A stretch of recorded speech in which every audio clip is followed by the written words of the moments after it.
मैं हूं आबिद हुसैन शेख। आपका खैर मकदम है 4 टीवी न्यूज़ कर्नाटक एक्सप्रेस में। शातिर चोर गिरफ्तार, लाखों का सोना जब्त। बीजापुर में पिछले दिनों हुए घरों में चोरी की घटनाओं पर जिला एसपी, एडिशनल एसपी और डीवाईएसपी के मार्गदर्शन में रविंद्र नायकोडी सीपीआई बीजापुर शहर सर्कल के नेतृत्व में पीएसआई गांधी चौक, शरण गौड़ और सिब्बंदी वर्ग की टीम रचना करके जांच के दौरान कार्रवाई में आज सुबह 6:30 के करीब बीजापुर शहर के सराफ बाजार में खड़े व्यक्ति पर शक के चलते पकड़ा तो रोहित राम कायगोंड 32 वर्षीय ऑटो चालक गांधीनगर निवासी को गिरफ्त में लेकर पुलिस थाने में पूछताछ की गई, जिसके दौरान बीजापुर शहर के चंदा बौड़ी क्रॉस के पास वेंकट रमन गली के एक घर में चोरी की वारदात को अंजाम देने की बात कबूली आरोपी ने, जिसके बाद इसके पास से 108 ग्राम वजनी सोने के जेवरात और 410 ग्राम चांदी के जेवरात को मिलाकर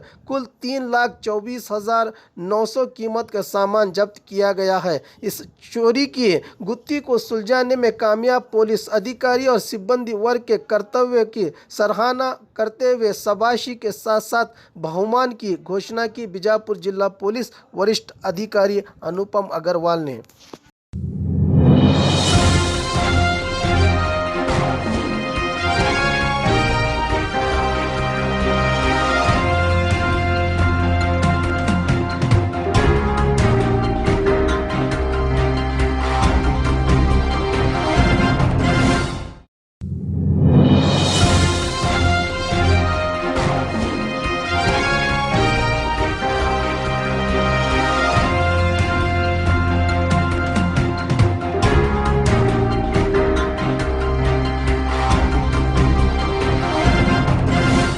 और खबरों के लिए देखते रहिए 4 टीवी न्यूज़ कर्नाटक एक्सप्रेस।